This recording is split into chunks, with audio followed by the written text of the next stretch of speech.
உலகெங்கும் இருக்கும் spiritual tax நேயர்கள் அனைவருக்கும் எனது இனிய வணக்கம். நான் உங்கள் டிஜே சுந்தரபாண்டி, சிவகாசியிலிருந்து. நேயர்களே, தற்போது நம்ம பார்க்க போற விஷயம் என்னன்னு பார்த்தீங்கன்னா, 2025ஆம் ஆண்டு ஜூலை மாதத்தில் உங்களுடைய ராசிக்கான பலன்களை பற்றி பார்க்க போறோம். இந்த ராசி பொது பலன்ல எப்படி நம்ம பலன்கள் எடுக்கிறோம் அப்படின்னா, சூரிய பகவானை அடிப்படையாக கொண்டு சூரிய பகவான் ஒரு ராசிக்குள்ள உள்ளே நுழையும் பொழுது எந்த ராசிக்குள்ள இருக்காரோ அந்த ராசியின் அடிப்படையில் மாத பலன்கள் மிக அதிகமாக கணிக்கப்படுகின்றன.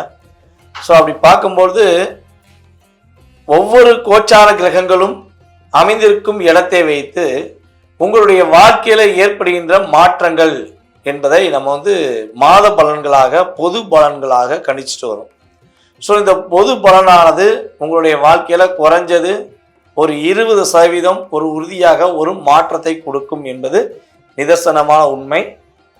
ஏன்னா நம்ம பார்த்தீங்கன்னா கிட்டத்தட்ட பல பதிவுகள் போட்டுக்கிட்டு இருக்கோம், மாத பலன்கள் போட்டுக்கிட்டு இருக்கோம். அதே போல் கடந்த காலங்களில் நடந்த இப்போ ரீசெண்டாக நடந்த சனி பயிற்சி, அதே போல் குரு பயிற்சி, ராகு பயிற்சி, இந்த பயிற்சிகள் மூலமாக உங்களுக்கு ஏற்படுகின்ற மாற்றங்கள் என்ற செயல்பாடுகளை நம்ம உங்களுக்கு தெளிவாக சொல்லியிருக்கோம். இந்த மாத பலன்களில் பார்த்தீங்கன்னா உங்களுடைய வாழ்க்கையில் இந்த ஜூலை மாதத்தில் ஏற்படுகின்ற நன்மைகள், நீங்கள் கவனமாக இருக்க வேண்டிய விஷயங்கள் என்பதை பற்றி பேச போகிறோம். வாங்க வீடியோக்குள்ளே போகலாம்.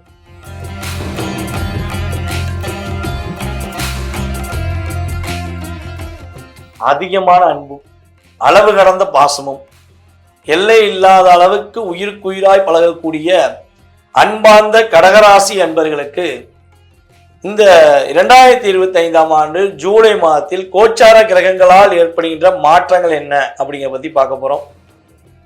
இந்த கோச்சார கிரகங்கள் சொல்லி பார்க்கும்போது உங்களுடைய ராசிக்கு 2ஆம் இடத்துல செவ்வாய் கேது இணைவு, உங்களுடைய ராசிக்கு 8ஆம் இடத்துல ராகு பகவான், உங்களுடைய ராசிக்கு 9ஆம் இடத்துல சனி பகவான், அதே போல் உங்களுடைய ராசிக்கு 11ஆம் இடத்துல சுக்கிர பகவான். அதற்கு பிறகு பார்த்தீங்கன்னா கிட்டத்தட்ட இந்த 22ஆம் தேதிக்கு மேலே சுக்கிர பகவான் உங்களுடைய ராசிக்கு 12ஆம் இடத்துக்கு வந்துடுவார். உங்களுடைய ராசியில் 12ஆம் இடத்துல சூரிய பகவான் 17ஆம் தேதி வரையும் இருப்பார். அதுக்கு பிறகு உங்களுடைய ராசிக்குள்ளே வருவார். அதே போல் குரு பகவான், சூரிய பகவான், புதன் பகவானுடைய இணைவு கிட்டத்தட்ட இந்த மாதம் இருக்கிறது. அதுக்கு அடுத்தபடியாக புதன் பகவானும் சூரிய பகவானும் இந்த மாதம் இறுதியில் உங்களுடன் சேர்ந்து பயணிப்பார்கள் என்பது கிரக ரீதியான செயல்பாடு. அப்போ 17ஆம் தேதி வரையும் கடகராசி என்பர்கள் என்னென்ன விஷயங்களை செய்யலாம், என்னென்ன விஷயங்களை செய்யக்கூடாது, 17ஆம் தேதிக்கு அப்புறம் எதனாலும் செய்யலாம் அப்படிங்கிற மாதிரி ஒரு லிஸ்ட் நம்ம எடுத்திருக்கோம்.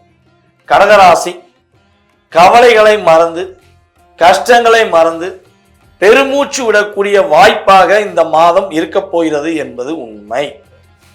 கடந்த காலங்களில் உங்களுக்கு ஏற்பட்ட மன அழுத்தமோ மிகப்பெரிய போராட்டமோ இந்த மாசத்துல வந்துட போறது கிடையாது. ஆனால் ஒரே ஒரு விஷயம், நீ கவனம் செய்ய வேண்டிய விஷயம், கவனிக்க வேண்டிய விஷயம் என்னன்னா, உங்களுடைய ராசிக்கு 2ஆம் இடத்ததிபதியான சூரியன் உங்களுடைய ராசிக்கு 12ஆம் இடத்துல அமர்ந்திருக்கிறார். உங்களுடைய ராசிக்கு 2ஆம் இடத்துல செவ்வாய் கேது அமர்ந்திருக்கிறார். அப்ப நம்முடைய கடகராசி என்பர்கள் குடும்ப உறுப்பினர்களிடம் தேவையில்லாத விவாதம் செய்யக்கூடாது. இதுதான் முக்கியமான விஷயம். இந்த மாசம் உங்களுக்கு எல்லாமே நல்லா இருக்க போகுது, நல்லா இருக்க போற விஷயங்கள் நிறைய இருக்கு. ஆனா ஃபர்ஸ்ட் கவனிக்க வேண்டிய விஷயம் என்னன்னா, கடகராசி என்பர்கள் தன்னுடைய குடும்ப நண்பர்களிடம் அல்லது குடும்ப உறுப்பினர்களிடம், அதாவது கூட வேலை பார்க்கிற நபர்களிடம் எக்காரணத்தை கொண்டும் தேவையில்லாத விவாதங்களை தொடரக்கூடாது. அவர்களுக்குரிய பிரச்சனை சம்பந்தப்பட்ட விஷயங்களை தலையிடக்கூடாது. உங்களுக்கென்று இந்த கிரகங்கள் கொடுக்கின்ற நல்ல விஷயங்களை முழு மனதோடு நீங்கள் உணர்வோடு ஏற்றுக்கொண்டு நடந்தால் உறுதியாக பாதிப்பு கிடையாது. அதே போல இந்த மாசத்துல உங்கள்கிட்ட கிட்டத்தட்ட ஒரு ஓரளவுக்கு பொருளாதார விஷயங்கள் இருக்க தான் செய்யும். அந்த பொருளாதார விஷயங்களை வேற யாராச்சும் கடனா கொடுங்க, உதவியா கொடுங்க அப்படின்னு சொல்லி கேட்டாங்கன்னா தயவு செய்து ரொம்ப ஃபில்டர் பண்ணிட்டு கொடுங்க.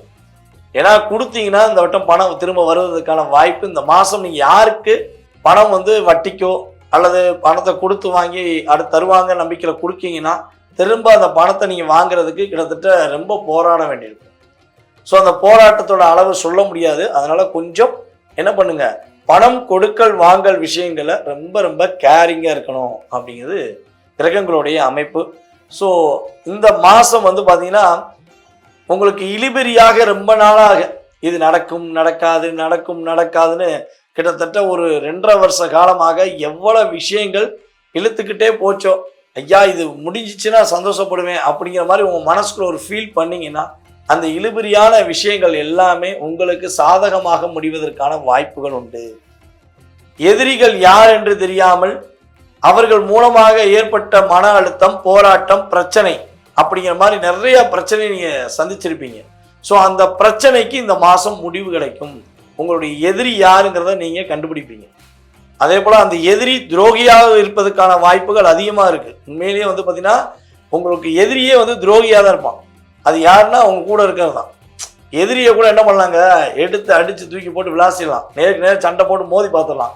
ஸோ அந்த சண்டை நடந்த பிறகு என்ன பண்ணுவான், எதிரி அவன் வேலையை பார்க்க ஆரம்பிச்சிடும், நம்ம வேலையை பார்க்க ஆரம்பிச்சிடும். ஆனால் அந்த துரோகிங்கிற நபர் வந்து பார்த்தீங்கன்னா கூடயே இருந்து குழி பறித்து கும்மாங்குத்து குத்தி மறுபடியும் நம்மளை பார்த்து ஐயோ பாவம்னு சொல்லுவாங்க. ஸோ இப்படித்தான் கடகராசி கடந்த காலங்களில் உங்கள் கூடயே இருந்து உங்களை குழி தோண்டி லாக் பண்ணிவிட்டு உங்கள்கிட்டயே வந்து ஐயோ நீ இப்படி கஷ்டப்படுறியன்னு சொல்கிற நபர்களை தான் நீங்கள் அதிகமாக சந்திச்சிருப்பீங்க. ஸோ இந்த சூழ்ச்சி, இந்த பிரச்சனை, இதுக்குரிய நபர்கள் யாருங்கிறத இந்த மாதத்தில் கிரகங்கள் ரீதியாக நீங்கள் அறிவதற்கான வாய்ப்பு உண்டு. ஸோ ஏற்கனவே பல பேரை புரிஞ்சிருப்பீங்க. இன்னும் சில பேரை இந்த மாதத்தில் நீங்கள் கண்டறிவதற்கான வாய்ப்புகள் உண்டாக போகிறது என்பது கிரக ரீதியான உண்மை. அதே போல் அரசு பணியில் இருக்கிற நம்மளுடைய கடகராசி அன்பர்களுக்கு வேலையில் பதவி உயர்வுடன் கூடிய இடமாற்றம் கிடைப்பதற்கான வாய்ப்பு உண்டு. ஸோ வேலையில் நீங்கள் இன்னும் கொஞ்சம் இந்த மாதம் கிட்டத்தட்ட வந்து பார்த்தீங்கன்னா ஜூலை 17ஆம் தேதி வரையும் கொஞ்சம் அதிகமான அக்கறை செலுத்தணும். வேலைக்கு ரொம்ப டைம் ஒதுக்கி உங்கள் வேலையை நீங்கள் தான் பார்க்கணும். உங்கள் வேலையை உங்களுடைய நண்பர்களுக்கோ அல்லது உங்கள் கூட வேலை பார்க்குற சகோதர சகோதரிகிட்டயோ ஒப்படைச்சிட்டு வந்தீங்கன்னா கண்டிப்பாக என்ன ஆகும், உங்கள் வேலையில் ஒரு மைனஸ் கொடுத்து அதன் மூலமாக ஒரு பிரச்சனையை சந்திப்பீங்க. அதனால் இந்த மாதம் அரசாங்க பணியில் உள்ள நம்மளுடைய கடகராசி அன்பர்கள் உறுதியாக வேலையில் முழு கவனம் செலுத்த வேண்டும் என்பது நிதர்சனமான உண்மை. அப்போ தனியார் வேலை பார்க்குறவங்க கவனம் செலுத்த தேவையில்லையா அப்படின்னா, தனியார் துறையில் வேலை பார்க்குறவங்களும் கவனம் செலுத்தணும். அவங்க கவனம் எப்படி இருக்கணும்னா, வேலையை முடிச்சுட்டு நீங்கள் வீட்டுக்கு போயிட்டே இருக்கணும். எந்த ஒரு காரணத்தை கொண்டும் மற்றவங்க வேலைக்காக நின்று காத்திருக்கக்கூடாது. நீங்கள் வேலையை முடிச்சிட்டீங்க, போயிட்டே இருங்க. இந்த மாதம் நீங்கள் அதை மட்டும் செய்யுங்க. உங்கள் வேலையை மட்டும் பார்த்துட்டு வீட்டுக்கு போயிட்டே இருங்க. யாருக்காண்டி வெயிட் பண்ண வேண்டாம், யாருடைய பிரச்சனைகள் விஷயங்களையும் நீங்கள் தலையிட வேண்டாம் என்பது கருத்து. இந்த மாதம் நம்மளுடைய கடகராசி என்பவர்களுக்கு விவசாயம் சார்ந்த பணிகளை செய்கிறவங்களுக்கு, விவசாயிகளுக்கு உறுதியாக நல்ல ஒரு ஏற்றத்தை கொடுக்கக்கூடிய ஒரு மாதமாக, ஒரு சிறப்பான செயல்பாடுகளை செய்யக்கூடிய மாதமாக உறுதியாக இருக்க போது. யாராவது ஷேர் மார்க்கெட்டில் இன்வெஸ்ட்மெண்ட் பண்ணுறீங்க, கடகராசி என்பவர்கள் ஷேர் மார்க்கெட்டில் இன்வெஸ்ட்மெண்ட் பண்ணிக்கிருக்கீங்கன்னா தயவு செய்து இந்த மாதம் கொஞ்சம் நிதானத்தை கடைபிடியுங்கள். ஏன்னா ஷேர் மார்க்கெட்டில் ஒரு சின்ன பாதிப்பு மூலமாக அதிகமான இழப்பை நீங்கள் சந்திப்பதற்கான சூழ்நிலை உண்டாகும். ஸோ மிஸ் அண்டர்ஸ்டாண்டிங் மூலமாக கூட சில நேரத்தில் ஒரு மிஸ்டேக் ஏற்பட்டுரும். ஸோ அதனால் ஷேர் மார்க்கெட் என்பது கொஞ்சம் கவனமாக செயல்படுத்தக்கூடிய செயல்பாடாக எடுத்துக்கோங்க. அவசரப்பட்டு மொத்தமாக அமௌண்ட்டை கொடுத்துட்டு மாட்டிக்கிட்டு ஐயோ என்ன பண்ணன்னு தெரியலையே அப்படின்னு சொல்லி முடிக்க வேண்டாம் என்பது என்னுடைய தாழ்மையான கருத்து. ஸோ இந்த மாதம் நம்மளுடைய கடகராசி என்பவர்கள் என்ன வழிபாடு செஞ்சால் ரொம்ப நல்லாயிருக்கும், ஒரே ஒரு விஷயந்தான், பைரவரை போய் பிடிச்சிக்கோங்க. கால பைரவரை போய் இந்த மாதம் ஒவ்வொரு சனிக்கிழமையும் நம்மளுடைய கடகராசி என்பவர்கள் கால பைரவர் வழிபாடு பின்பற்றுவது மூலமாக தடைகள் இல்லாத, பிரச்சனைகள் இல்லாத, போராட்டம் இல்லாத ஜூலை மாதமாக உறுதியாக பெற முடியும் என்பது நிதர்சனமான உண்மை.